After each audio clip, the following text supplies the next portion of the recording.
Just sit there and be like, "Thank you." Why do people say yes to us? That's all what I want to know.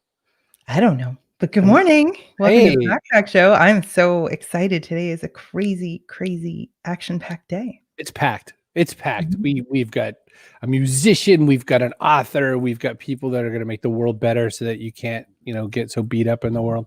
My kids think I'm so cool today. Your kids think you're so cool today. That's Well, I know every day, but like today more than most. got it. Well, it's always hard to figure out how to throw these shows together in some ways, and we're always looking for the alchemy, but it always comes through. So I have every belief that we're going to have just a kick-ass show. So we start with DJ Cummerbund, who has made some of the coolest mashups in the world. And I asked a question last night. I said, what kind of song just makes you have to engage with it in some way? Like if it's at a show or something, you got to run up and dance to it. Even if it's on the radio, you got to stop what you're doing and jam to it. DJ Cummerbund mashes two of these up at a time, sometimes more, and makes you rock even harder. Some are insane. There's one birthday mix he did for a kid, and it was like it was like a new song every 15 seconds or something, and I was dying. Like, better and better.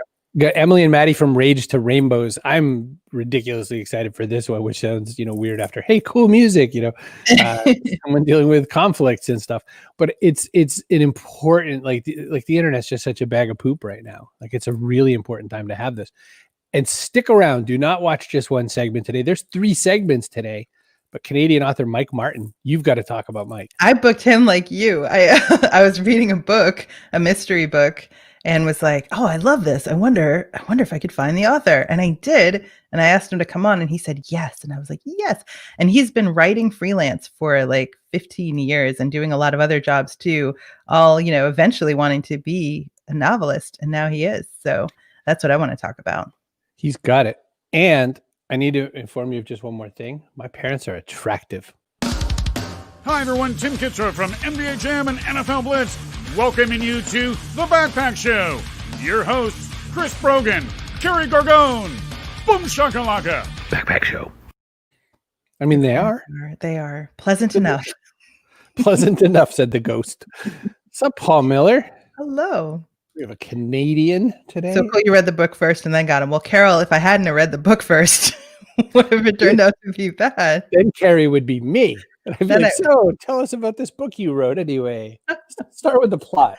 Yeah. You know what, though? Honestly, I mean, I like the books. I'm actually on the second book in the Sergeant Windflower series. But if I hadn't, I would still think, it was cool that he managed to get himself published. So that would be cool. After it's just not giving up, the persistence of it. I guess that's what appealed to me. Reading his about, that's what it was that stood out to me. It was like, don't give up. Yeah, keep chasing it. But let's talk about how to make cool things cooler. Should get DJ out here. I am working on that. I was just going to do 2 things at the same time, but let's grab DJ Cummerbund himself up here first. Okay. What's going on, Macho Man? How are you? What's up? Good morning, Backpack Tribe. How y'all doing today? The best day so far today. You say the best day so far today. Yeah. It's for people who don't look like what I want to know is like when you're back in the old days when we traveled and things like that, when you were on an airplane, did you just lie and say drug dealer when people ask you what you did? No, I lied and said I was a steel welder. Okay. For some reason. I want to. As a drug dealer, they'd want to talk more, right? They'd be like, oh, what's that like? I want to risk getting copyright stricken, which we've only done 4 times so far on the Backpack Show. But I want to put just a tiny bit of your latest one up, Wishmaster, just so people get a sense of what's going on here in the world.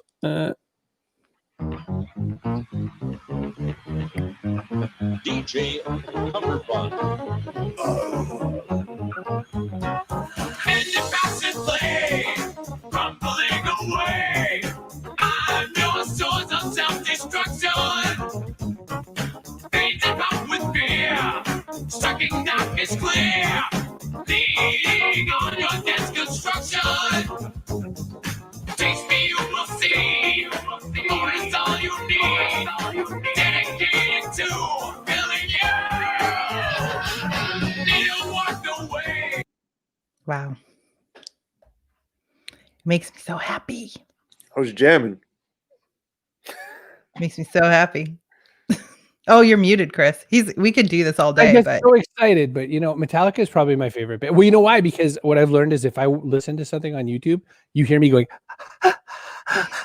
like in the old days when people had their first Walkman and you could hear them not breathing well. Oh. Metallica is pretty much one of my favorite bands ever of all time. I've seen them like 6 times in concert. So of course I liked it more. 2 questions in one. How do you pick what you pick? That's always everybody asks you that. But 2, how often do like pure fans of one of the things you've matched get mad at you for doing it, or do they always dig it? I'll go with the second one first. More often than not, people get mad at me all the time. All the time. I've taken, Ozzy, I've done Slayer, I've done a bunch of them, and yeah, the purists get so mad, it's insane. And as far as the the first question goes, so it's a blessing and a curse because there are times that I will hear a song and then in my own head I will hear another song over it, and in your head sometimes it makes my brain hurt because it'll just be a mashup of pure terror, and then other times it'll be a beautiful symphony. And so there are times where I just have to go in my head like a Rolodex of songs, my own little iPod shuffle, if you will, iBrain shuffle, I'll call it the iBrain shuffle, and find the perfect song to go together, and then comes writing it down, and then looking it over, and then hearing the songs together. Yeah, so it's actually a little bit of a process. it's a crazy amount of tweaking you do, though. So you'll change the key, you'll change how fast one goes, you'll change, and then eventually they turn into something completely new. Well, because that's what it is. When I hear it in my head, it's just the raw songs going together. When you finally hear it out loud, you have to tweak everything. Otherwise, it's just, like I said before, it's just a mashup of terror. So you have to listen to it over and over and over again to tweak ever so lightly, so millisecond by millisecond, key by key, everything. The patience that takes, my gosh. How often does it start with I picked a melody and I can see how this would go together? And how often is it a BPM match and you're just like, I have to do that? Like that one's obvious, it's just sitting there waiting for me. To me, it seems like you pick the hardest way all the time. Well, yeah, I mean, there are times that something will just lay on top of each other and the BPMs match and everything, and you're just like, oh, well, that worked out nicely. And then there are other times that you have to tweak to make 2 completely different things go together. Otherwise, what's the point? If it's easy, then, the old saying, if it's easy, everybody would do it. And, You don't stop at 2. You're like 3, 5, 17. Let's get them all in there. you have to. And you know what? Eventually it all comes together. I find that if you only do 2, then you're only, your pals on Reddit or whatever are the only ones who care for it. Like you have to do a couple more, otherwise they don't think you're flexing enough, I think. Do you look for Easter eggs at certain points, or do you ever go back like you pretty much have it just the way you want it anyway, but you're like, I just need to hide something in here that no one would expect? There's something hidden in every single one of my songs, and most people, if you've been down with the bun since day one, then you know what it is in every single song. Thank you, Paul Miller, by the way. Paul Miller wrote "Play That Funky Music" is my favorite, and I gotta say, I won a Webby Award because of that song. Wow. So that one was actually internationally renowned, and I thank everybody who voted and helped me get that boosted to the numbers where the Webby people looked at it, which was awesome. So thank you everybody for that. And, Favorite in our house. And oh yeah, it's a favorite in your house? Yep. That's awesome. That one was a lot of fun. Because I'm sitting there singing in German, have no clue what I said. It was great. But I've seen Rammstein in concert, I want to say 4 times, and eventually I want to work with them personally. But they did reach out when they heard the song and said wunderbar. So does that happen a lot? Like, do the artists usually like it or do they not? So yeah, most of the time, yes. Most of the time, artists are like, "All right, that's cool. You know, you're doing your thing or whatever." There's other times. There is one that I will say is a hidden Cummerbund gem that cannot be released to public because we were told me and my team were given the axe. I need it. I need that one. Yeah, we need to secretly get our hands on that one. Yeah, there's a private chat button on the right. So if you look in the right places, it is out there. I have released it before I got the cease and desist letter. So now it's a weird world, I imagine, being you, because you're massively famous with a certain set of human beings. Your fan base, of course, skews a little younger, because of the kind of people who just live on mashups. Although I'm 50 and I watch them all the time. I was gonna say, like, I think we're throwing the. No, but if he goes to the awards to get the award directly, there's a massive mob of people like at his belly button level. Do you find that, like, what's your real world like? It's got to be a mix of things, right? Like, you can't, like, you must get gigs for, in the old days back when you could be in front of human beings for doing this, and then you have to like string together the rest of the world. I guess what I'm saying is, how do you build the world around being DJ Cummerbund? That's a good question.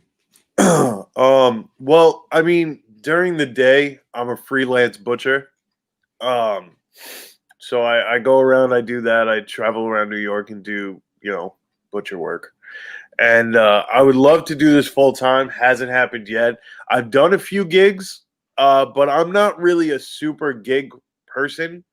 Like, I like just sitting in front of my computer and tweaking everything till it sounds like perfection. And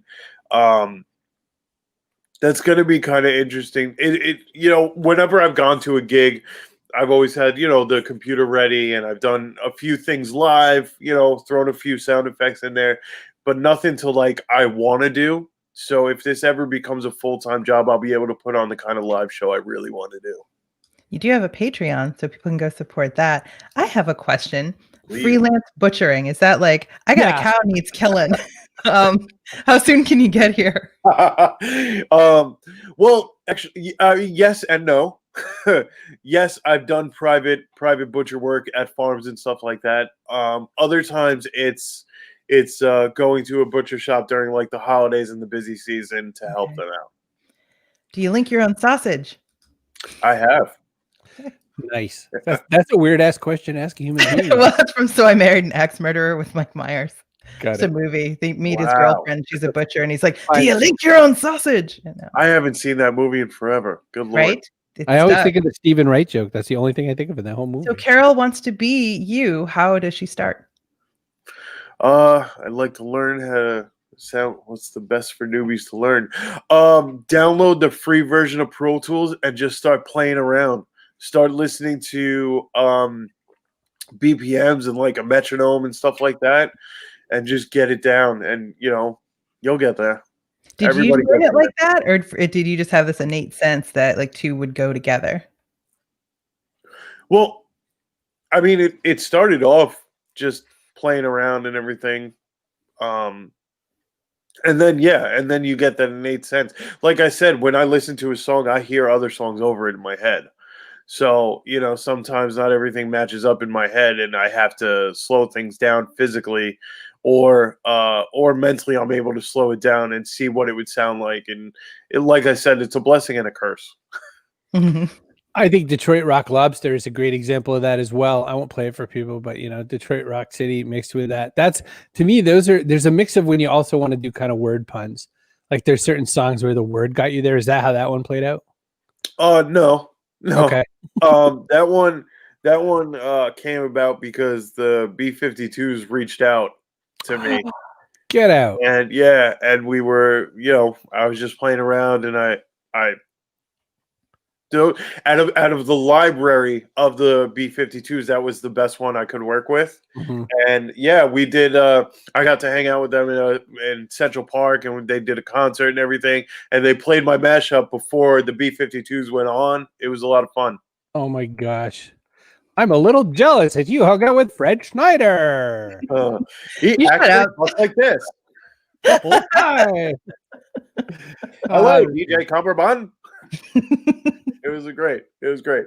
There's probably people who expected you to roll up in here like half asleep with a latte, just looking all corporate or something. We got to boot you backstage, but there is one request from the audience that I second the motion. Dan Gorgon, possibly related, says, "Could you do your Macho Man voice?" Oh yeah, you got to start low like this and then rise it to the top. That's good. That clip will be overused so much in our little best ofs. Thank you so much for being on.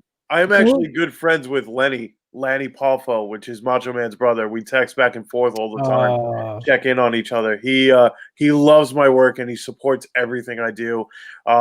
Shout out to him and the Poffo family. They're fantastic.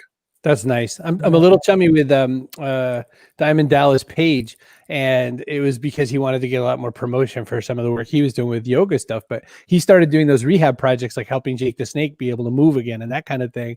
So, he's out there on the tweeters. You should shake him up. All right, I'm kicking you backstage, DJ Cummerbund, but thank you so much. Don't go anywhere. Boop. He's gone. Boop. I booped him. Emily, you got to come back to the set, though. She's been freaking me out with her little camera off. She's not even here anymore. Because you told her we could see her is why. You told Nick we could see him. I shouldn't have told anybody. A genius. God. I love, when fans come to be fans, Dan brings a good fandom. He's a power fan. Oh my God. So we went to a wrestling match one day. I want to say it was Raw. We went to Raw. And like 4 rows in front of us, Poison was there, like the band. Mm-hmm. And so every time a new wrestler would come out, Dan would go, hey, Poison! And like point out Poison. So maybe after like the 6th time, they turn around and look at us and they're just laughing. I have an exact opposite bad story about that. I'm embarrassed about the story now. But I was there for a different band, and Poison was the opener. And CC DeVille, for whatever reason, his like place where he ran out to, how guitar people they run out and play over here a little to make it different than when they were playing over there. Right. CC DeVille runs up, and he and I are eye level to each other. He's like, "How's it going, man?" I'm like, "Fuck you!" and he went, "Oh," and I feel so bad now. What a dick! Like yes. Whatever. Even if it's not my music, I mean, he's just out there doing this. He wanted nothing but a good time.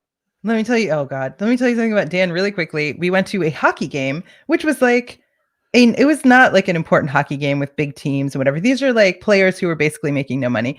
And for some reason, he decides that he's going to troll the goalie for the other team. And he's going, Vlad, you stink. Like the whole game. And finally, the guy looks at him like, brr, like I actually looked at him and I was like, oh God, Dan, why though? Oh my gosh. I don't know. Yeah. Anyway, let's pretend we have a show. Let's pretend we have a show to run. Yes, all right. If you want to interview mashup hosts and conflict resolvers and authors and whatnot, Emily and Maddie are coming on right after to talk about Rage2Rainbows, and I'm jazzed to hell and back about that. Make your own damn show. cbrogan.me/StreamYard. You can have all these tools at your disposal. It's gonna really work out so well. It's so much fun. This app just runs. It just runs. Look how fast this read is, and then look how many minutes we spend on PubSite. You know why? Because we really love Fazia Burke. That's why. Well, yes, that's true. But also because the whole show is a promotion for StreamYard, because everything you see that we do is so easy to do with StreamYard. That's true. The show is StreamYard. So PubSite, if you are going to write a book, I'm looking at you, Mike Martin, with the many, many books, and you need a website to promote yourself, your books, your appearances, and all the things, pub-site.com is set up specifically for authors. It has all the bits you need to promote yourself and your book. It's so easy to use. You can do it all yourself, customize everything. There's a 14-day free trial, and after that, it's just $19.99 a month. So it's really not expensive and super easy. Any old spider monkey could make one of these things too. All the changes you can do to change it, it is so fast and easy. Like, people say, well, I already have an author site. Yeah, well, do you have to ask 8 people if you want to change the banner on it? So, It's just make super one of these. easy. And if you don't want to set it up yourself, they'll do it for you for $499, which is like obscenely inexpensive. Or I'll do it for you for $2,000. Shut up over there. All right. Listen, they're also sponsors of Person of the Day, just so you know. I love Person of the Day. All right. We're grabbing Emily. And Are we going to get a jacket for Coach Woodard for being Person of the Day so many times? He's going to have like the 5 times club like on SNL. All right. Let's grab Emily. Let's grab Maddie. Hey. Hey. Hello. Bonjour. That's French. How's every little thing? You're on. You're live. They're not talking to you. That's Big it. words. Yeah, they don't want to talk to you. So I want to start with just showing off the site and everything like that. Don't hate, donate. Returning Rage into Rainbows. I love the catchphrase "Don't hate, donate." Like I think it's instantly like we've all been in that mode where we're just grumpy. It's like the world is going to end. We're feeling all kinds of bad things, and then next thing you know, you've got that feeling of like, well, you've said, "Hey, we got something for you here." Want to talk a little bit about how that started? Yeah. So I have like a pretty big LinkedIn following, but I talk a lot about racism and sexism and homophobia pretty openly, which in turn has angered the masses. In the summer, I forgot what sparked it, but I had gotten like a bunch of wild comments and I was like, I can't keep giving my energy to like these really terrible people. So what can I do? So what I decided to do is the next day I posted another post and I was like, listen, every time you say some hateful, wild shit to me, here are the people I'm donating to. And that post in turn got me death threats. And I was like, all right, clearly I'm on to something. Death threats for donating? Yep. And so death threats are super abnormal for me in this point in my life, which is, wow. I don't know. And so Emily had reached out and was like, hey, I'd love to match. And we just started talking about this idea that like the internet is such a scary place when you start talking about being on the right side of everything. And how can we turn that shitty, bad energy into something so much better? And how can I donate to organizations that protect the victims of these people? Because I inherently believe if you're so comfortable being a racist to me or being hateful to me, like, what are you like to the people who have to work with you? Probably not pretty great. And if you're so comfortable saying that to me, I know you're sure as shit comfortable saying it to them. And so that's kind of where this was born about 6 months ago. Yeah. I like to think of it as trolling the trolls. I know that's not the spirit of it, but I'm from Boston and that's how I view it. When this started, it's so bizarre to go from it's just an idea you have in passing when you're like, I don't know what I want to do, to like, let's codify this. Like, let's put a real site up. We have Rage2Rainbows.com. It's just there. It's just waiting for you to take the action. How far do you want this to go, Maddie? What do you think this is going to be? And then I'm curious to know what made Emily decide she needs to, be part of this as well. Like how this come about. So Maddie, where does it go? So I think right now, like we have this big question of like, what can we do with this and how big can it be? I think Emily and I have very similar goals and we want to make the world a safer space. And so much of the world right now is the internet. And a lot of that is, yes, we're stuck at home and we have to be on the internet in order to stay connected. But over the last 10 years, the internet has really taken over our lives and the internet plays such a big part in our personal lives as well as our work lives. And so how can we make this a safer space for marginalized communities, for marginalized people, for people who are standing up and saying the right thing and talking about the right things? So for me, that's really my mission, is to create environments that people feel inherently safe. So we have a comment here, and I think it merits pointing out. Death threats shouldn't be a normal part of anyone's life. I like your perspective and positive focus in the face of negativity. And Bob says resistance is the first sign that you're pushing forward ideas that matter. Love it. It's a big deal. Emily, talk just a minute about your involvement in this. And I mean, when I read your background, you'd been dealing with this just from the sort of bro culture, guys being bad kind of world as well. So it's not like you definitely don't have your own scenario to deal with. It's just you teamed up and formed Voltron here. Like, talk a little bit about pre this. No, can't hear you. You're muted. Emily's muted. She had a lot of protection. Better? Much better. Better? Okay. Mm-hmm. Borrowed a mic, so. So Madison and I connected, and actually, yeah, we met through LinkedIn. Like we met through the internet, and like she said, her trolls kicked up a notch when she kind of said, "Here, I'm going to donate." At the same time, a billion people in that feed, that same one, were like, "This is such a great idea," and the producer in me was like, "It is a really great idea. Like, we're doing this thing." So we just kept talking all summer. She would text me screenshots of like the craziest shit that people would say to her. So like one yesterday, we literally were like, "This is so weird. It's not really mean that it's more scary." It's like there's somebody about like daddy issues. It's very, very strange. So Yesterday? yeah. So Madison gets like hundreds of them. And so part of it was my, like you said, Chris, like I worked at some big companies where there was a lot of sexism. I've dealt with a lot of stuff. I've seen a lot of, racist shit, and the way that it's played out also as I've started to speak up online, and what happened to me versus what happens to Madison is totally different. Right. So like LinkedIn, the way that they deal with my complaints, if you will, but like me reporting things, it's pretty swift for the most part. And I wouldn't say this is across the board, but for the most part, Black women get the shit. They get like treated like shit. And so their voices, when they're speaking up, like the algorithms basically just make them go away, or their accounts get canceled, or they get trolled. And then, that doesn't happen to me. And that's wrong. I mean, that's a big problem. So that's another reason. If you get a death threat, Emily, what happens if you get a death threat versus what happens to Maddie? I mean, I had one, and it was brief, and they disappeared very quickly. Like, I think their account was gone by the time I like asked other people, "Hey, report this person," they were gone. And I mean, the thing is that Madison and I know, like, they come back. So the people, they put a different picture, they do a different account, they change their name. But the difference and the disparity between what happens in, my world to Madison's is part of the reason that I thought I wanted to get involved, was because I am, like, you said, I'm trying to make safer spaces for work and, better businesses and online. And like, that's my goal. And that was Madison's goal. So every time we talked, like, our goals are the same ultimately. And then, we've just kind of played around with things, and donate just kind of came up naturally. We were like, that's great. We're going to do that. And it started as a spreadsheet. So Chris, you said like, it's this whole thing. It went from a spreadsheet that we were kind of playing with for 6 months, and should we do it? Should we do it? Should we do it? And then we were busy, to we made a website in a weekend kind of thing. And I had written this article around the same time as Madison posted about turning Rage into Rainbows, because I was just, pissed about Black Lives Matter and all this other stuff.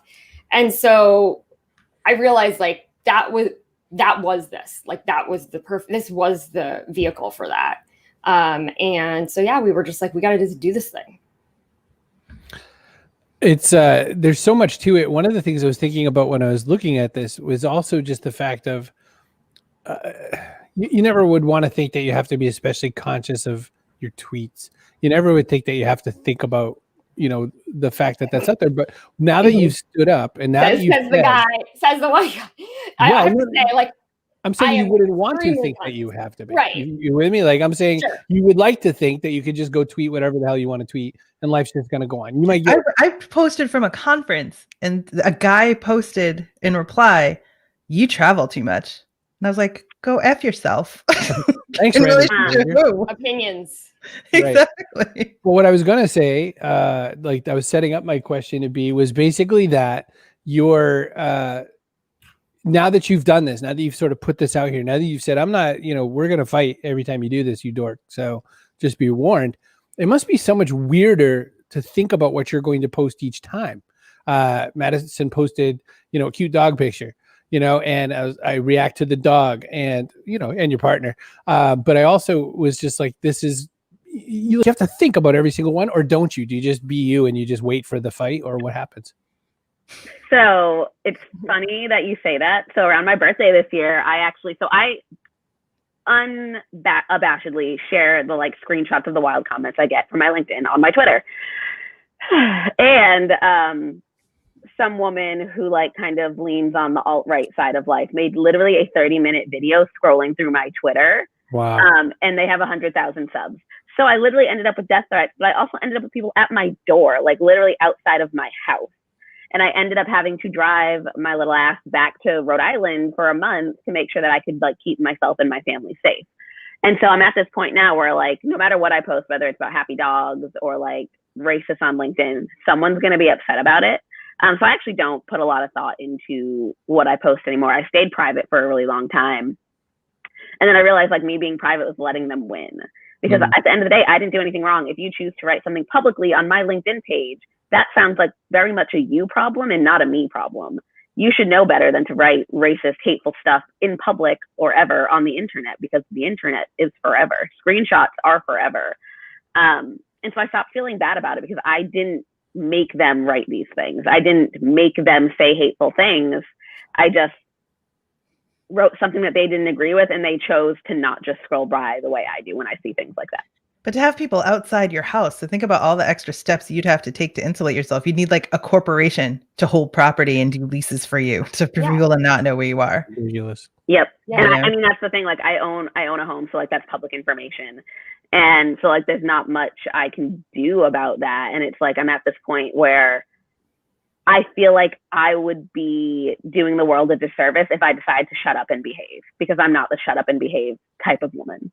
Mm-hmm. Ditto. I'm not going to keep my mouth shut. I never have been. I think Madison and I, definitely, she had to go private, and that was like super effed up. And even just like listening to that experience of, they're driving through Nashville at night, and like, are they going to be safe just getting to where they had to go? Like they're, like how in 2021, a colleague of mine has to flee her home because of something she posted. And basically the ironic stuff, the ironic thing about the whole thing is that Madison posts like, don't be racist, so then people are racist. Don't be sexist, so then people are sexist. Don't be homophobic, and then they say some crazy shit. And I mean, like I said, I got one really scary thing happen, and then I was like, well, that's going to happen, whatever. Like, I was like, am I going to stop talking? No. Am I going to stop standing up for people? No. And so Emily, the response when you call the police and say, hey, there's someone on my doorstep threatening my life is going to be different. That's what everyone needs to acknowledge too, Oh yeah. And when I called the police, it was like, one, they didn't want to do anything. They were like, well, there's nothing we can really do. You have no proof. And I was like, well, it's okay. You're like, I actually have a screen. Well, I was showing them the online threats, because like there were literally threats that say I won't be satisfied until she's laying in a pool of her own blood. Wildly graphic. And they were like, well, it's just online, so we can't do anything about that. And I was like, okay, but what happens when online goes real life? And they were like, well, we can drive by your house once a day. And I was like, well, how good is your timing? Like, obviously not that good. And so I had a friend reach out to me that is also a police officer. And they were like, listen, ask to talk to the chief of police. Tell him that you're scared and you need a plan. When I tell you, the chief of police refused a meeting with me. Refused, like flat out was like, no, I won't meet with you. So what's the point of having police if I can't call them to keep me alive?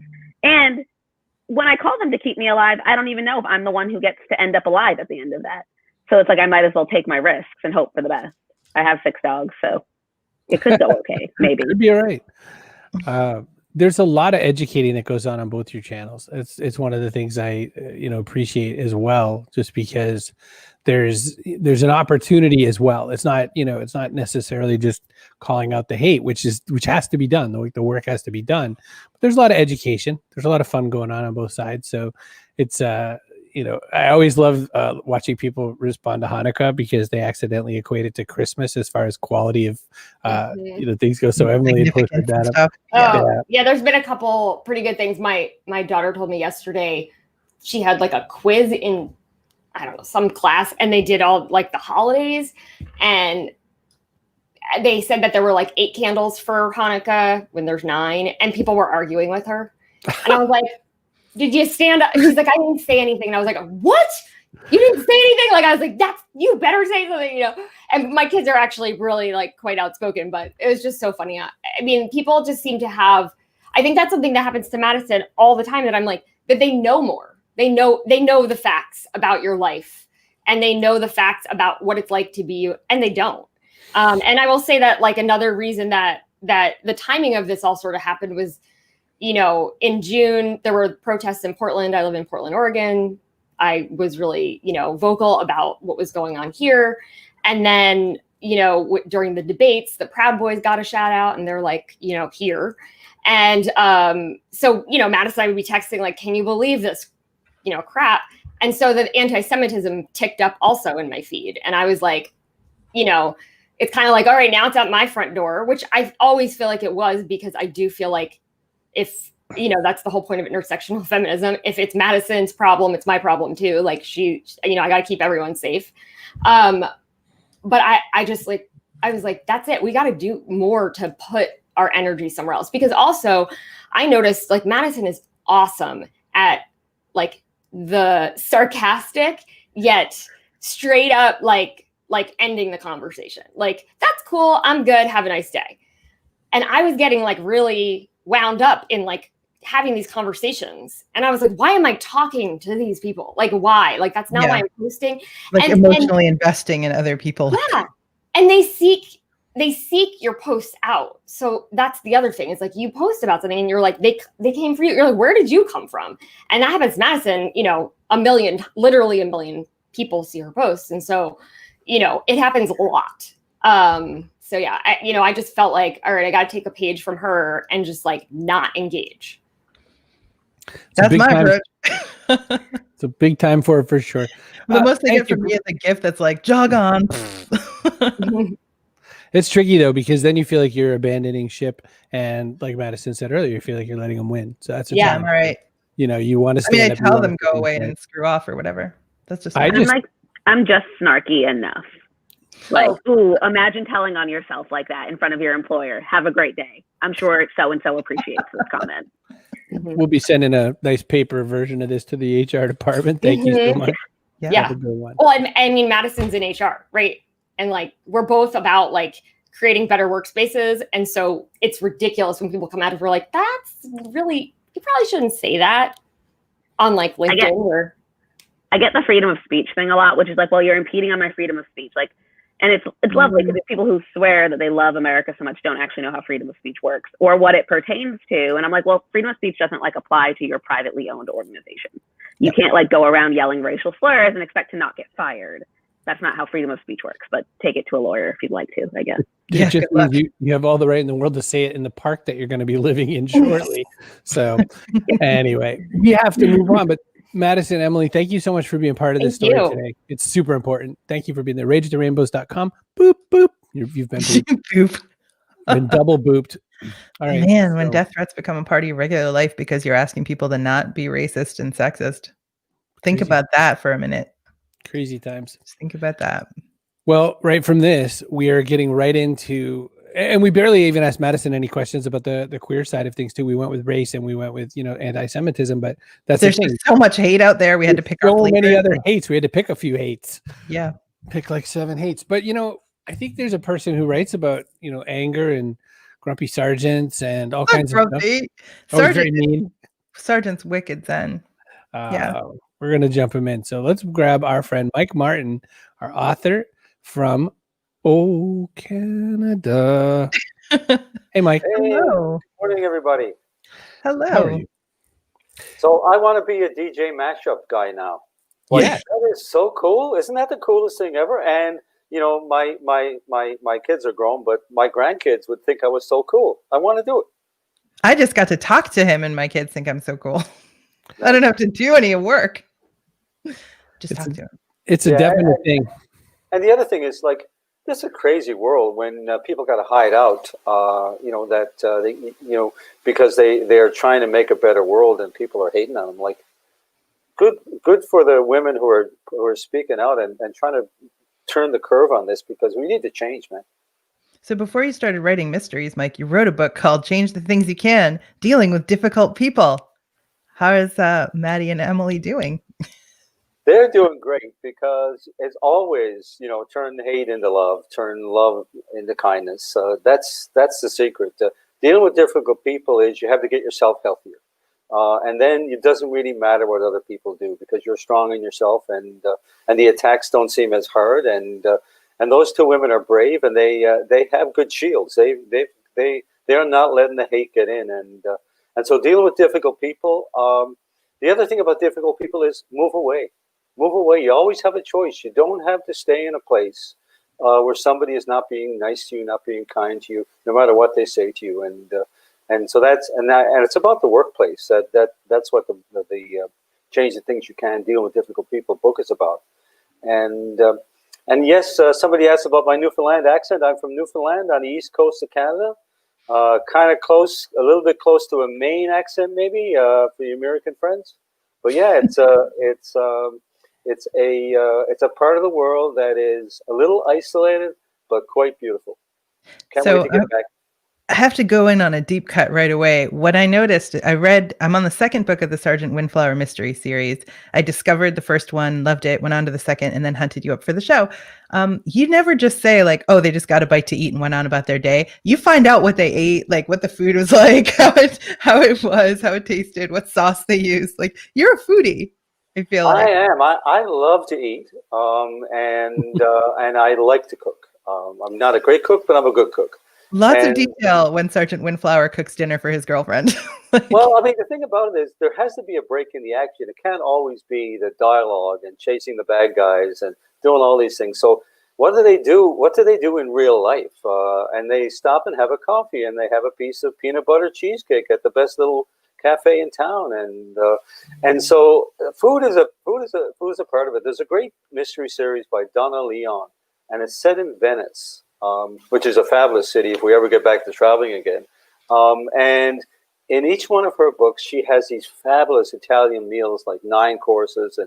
And my books are not like that at all. I'm not as good as that, but I love that idea of bringing food into the books, and it just adds another level of comfort. You also get a sense of the character a little bit based on the food choices they're making. It sounds so stupid.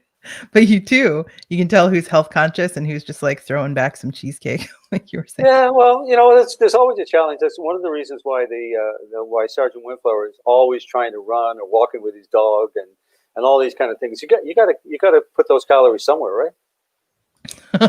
That's true.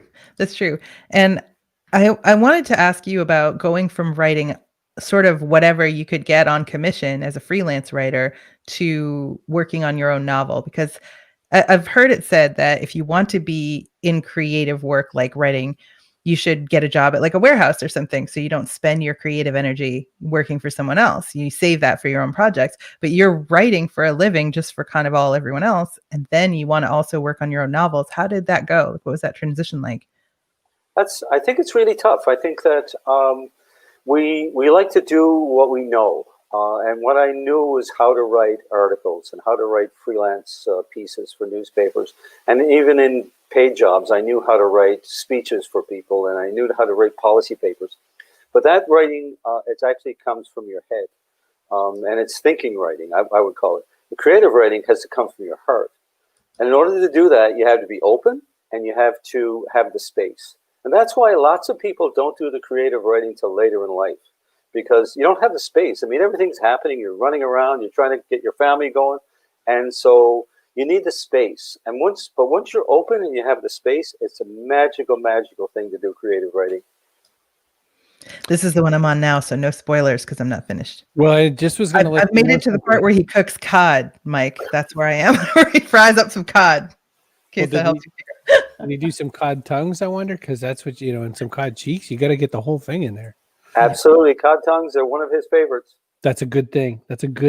I have a question about the whole process of getting into this and choosing this genre and all that. I read a bunch of your Amazon reviews, which I don't even do for my own books. And I can tell you that the people who are with you all say a lot of the same thing, which is that it's very cozy. There's a lot of warmth feelings. Like if you told me that this was somebody writing about murder mystery books, I wouldn't get it from what they're writing in the review. And he's really working on his relationship with Sheila. And it's like, it's very interesting, thriller readers versus not. Number one, are you a thriller reader from a long time ago? And this is like how you got to this genre. And number two, it's interesting you picked sort of, or that like the richness of who they are matters sometimes a little more than the action in some ways, although you have to have the action. Talk about that. So I think the challenge is finding a box to write in. For me, it took a long time to find what's the square I can write in. Where do I color in the numbers? And I couldn't figure out how to do that.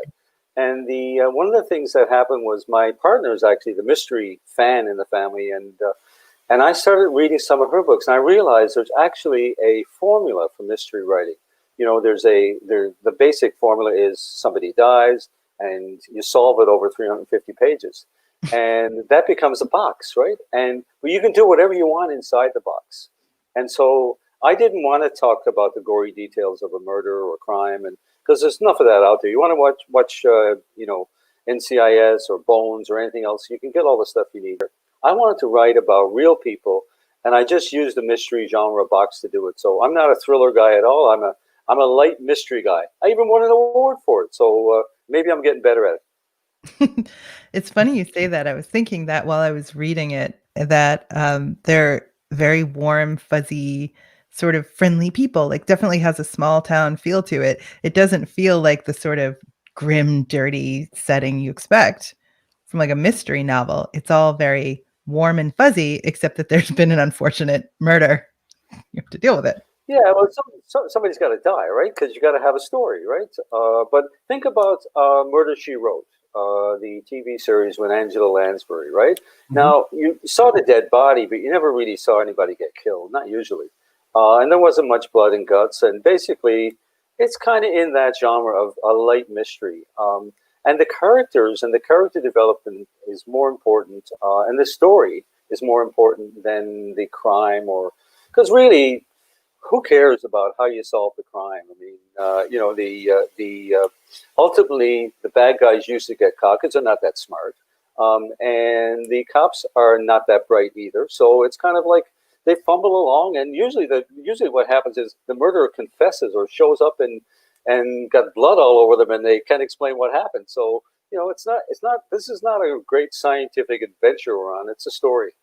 You only brushed on this, you touch on it just a little bit in the books, but Sergeant Windflower's background is, you talk about like his culture and his heritage, and, you know, how he goes out and uses a smudge stick, you know, in the morning and does his prayers and stuff like that. But he faces in the book just a little bit of prejudice, and you get the sense that people treat him just a little bit differently now and then, but it doesn't last. Do you think, I mean, do you have a feeling, I get the feeling that in small towns, people work past that, their prejudice, and get to know you as a person because you're just so thrown together? Yeah. Is that what's meant to be taken from it, or? Yeah, small towns are actually better at dealing with the one racialized person. You know, and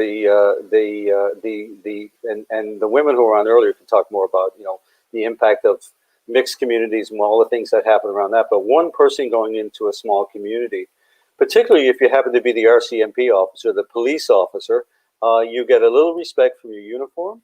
And plus, Windflower's a nice guy, and he actually likes the community, and he likes people, and they warm up to him. So a little bit of racism at the beginning, but and the other thing, they don't feel Windflower's not a threatening character, and he poses no danger to the community, and actually brings value at it. And the other thing is, he ends up getting a girlfriend who's the owner of the cafe, so everybody has to like him because he's with Sheila. Because there's no other cafe in town. So. Exactly. Yeah. You just get the one. There's a rumor, I don't want to spoil anything for Carrie, but there's a rumor by the time we get to book 7, things like Bitcoin are showing up in this world.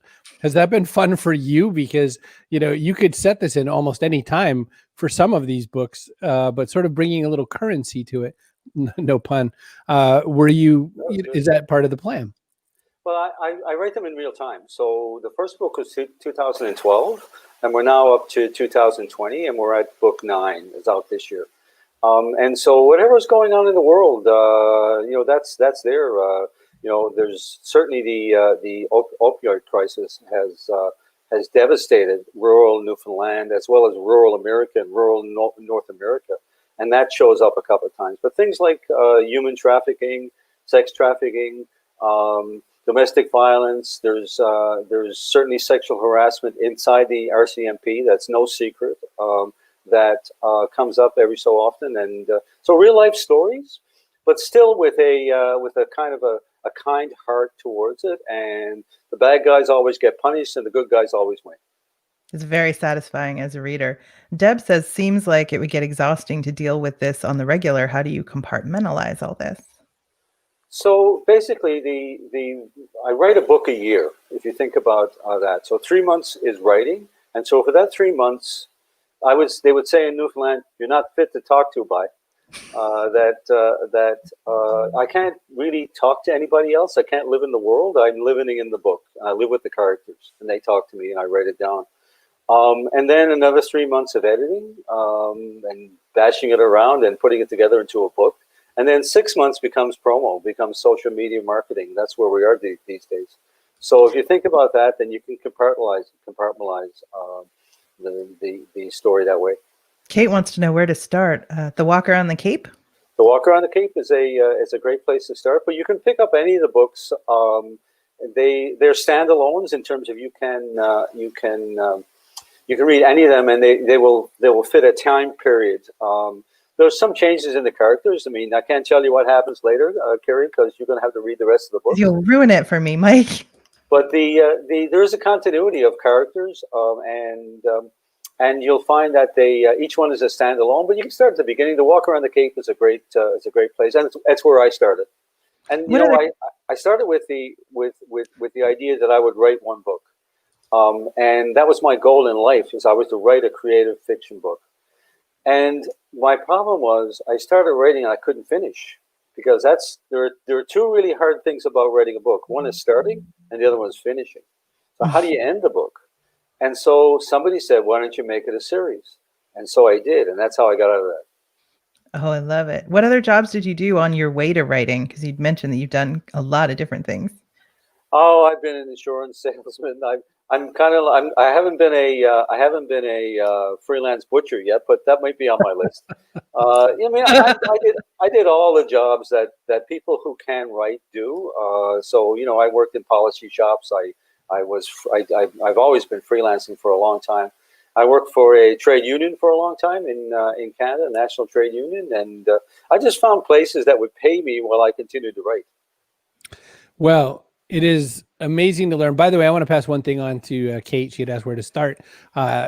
Amazon reviewer Anastasia Style says, it's worth noting that this is the 7th book, but as far as reading them in order, you might as well start at the beginning. But if you don't have a pressing reason to do otherwise, but it wouldn't be a problem if you just wanted to start in number 7. But I think you get the better connection with all the characters if you do it the other way. So here's what we're going to do. We're going to drag everybody back. DJ, bring that face back.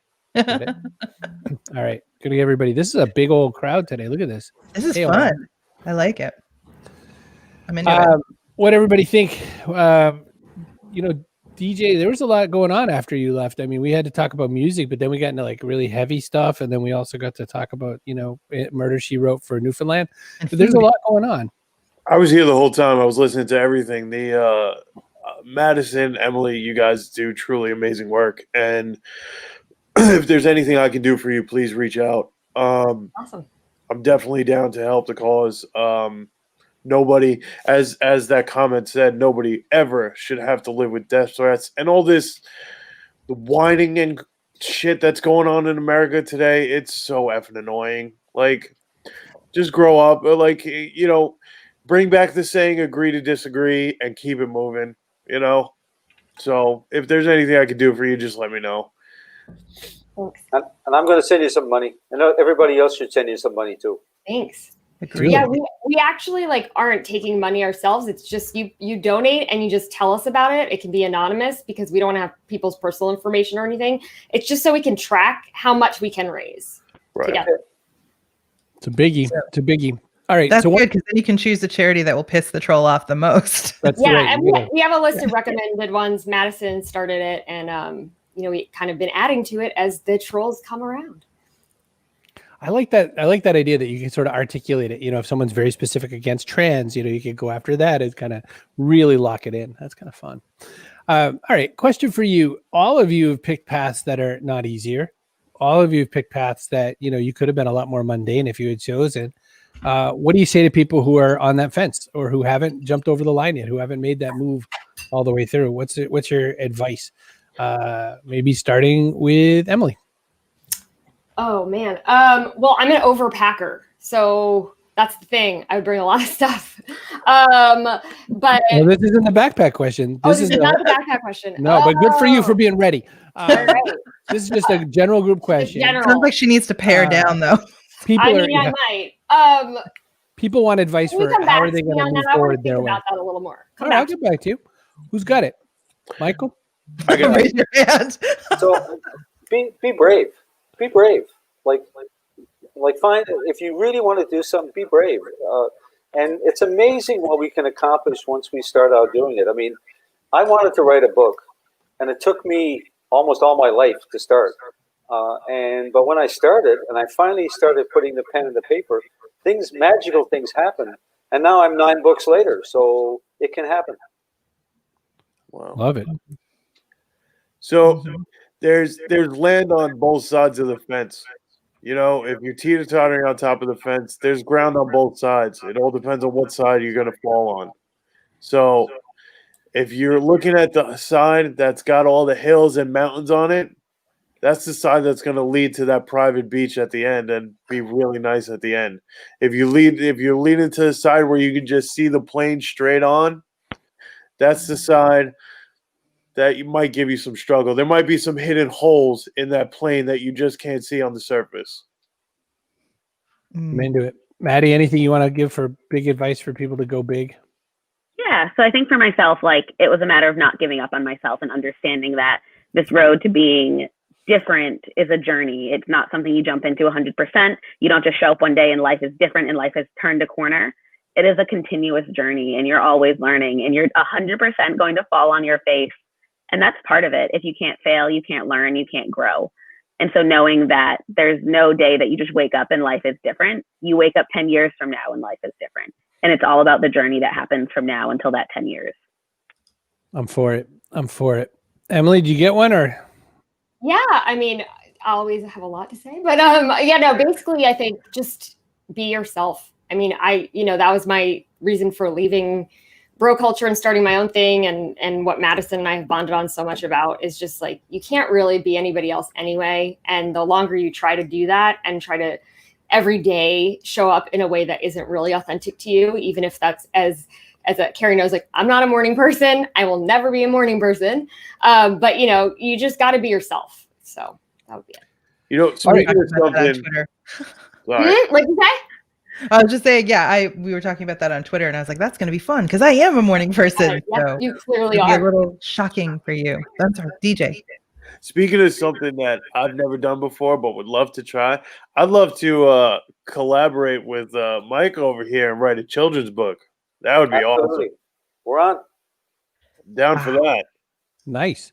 Well, we'll help you connect up after the thing. Cool. That can happen for sure.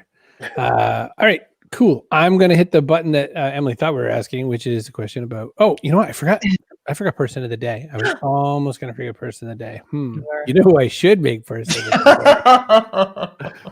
I'm so sorely tempted. He'll be so angry at you. So sorely tempted. I'm going to make Deb person of the day. Deb's been person of the day as well, coach. But there you go. I'm going to make. She asks those thought-provoking questions and makes those really observant comments. I'm going to hit this one too because I don't know what to do with both of these. Oh, and here's our person of the day. Kaboom! I mean, probably just one is enough. You probably just won't be sufficient. That's true. You'll have to change your prize though. No more apples. Son of a, no more apples. Yep. I'm deleting it right now, right in real time. Here's the question. What goes in your backpack? This is something where you can answer something physical. You can answer something metaphorical. So you can answer something like bravery, like Mike said about, what you need for going forward. It could be anything like that. It could be something physical, like pencil sharpener. Oh, that's not what you wanted to say. Avocado. All right. It's people who our guests have only been here once, but you have to understand 100+ times you say something like avocado and everybody makes, it becomes a thing. All right. So in what order do I want? What goes in your backpack, Madison? So I think for me, it is the ability to be unashamed of the dark parts or the unpopular parts of your life. I am a Black queer woman. These are things that people are always going to judge about me. They're always going to shame me for, but I cannot be ashamed of something that I feel no shame about. I cannot be shamed for something I'm unashamed of. I like that one a lot. Dan says, "Joke's on you. DJ Cummerbund just mashed up 6 backpacks to make a better one." Jeez Louise. My backpack turned into a duffel bag. You're gonna get that's stopped. One of these days, I have to show you something that somebody sent me unbidden. All right, Emily, what goes in your backpack? Well, like I said, I'm an overpacker, so I need his duffel bag. But you know, I would just say your voice. Like, just always use your voice to speak up for other people. And there's always somebody on the spectrum that's hurting more than you that you can help. And the other thing is like a good fuzzy blanket, weighted blanket, something to take the chill off, because like gets, you know, hard when you're constantly speaking up and you just kind of need to rest. I'm more of a bourbon girl for that, but I hear you. You know, Weighted that works. blanket. That absolutely works too. Bourbon weighted blanket. Yeah. You know, Michael, what goes in your backpack, Mr. Martin, sir? Kindness goes in my backpack. The Dalai Lama says to be kind wherever possible, and it's always possible. I think it's a thing. DJ Cummerbund. double-decker backpack. What goes in your backpack? What goes in my backpack? Besides my Webby Award, because it's my treasure right now. Weirdly enough, I'm going to take an extra set of teeth, because you never know where your adventure leads. It might be without a toothbrush and your teeth can fall out, and you always need to eat something. That's a new one. That is a the new one. most original. Well, answer I we've do had. think outside the box at all times. Extra That's set of teeth. as it were. Wow. So now I have a whole other question about, like, you know, stand up. An extra set of teeth. You win. And also, when you said it, the first thing I thought was like aliens, like, you know, the one set opens and then the second set. Yeah, That's what I went. such No, a they're just a backup set. You always need a backup set. By the way, my grandmother was an extra on the second Alien movie, the good one. My grandmother's an extra in the background. aliens. You only see aliens, right? You only see her briefly, and it's in that scene. If you look for it at the beginning where Ripley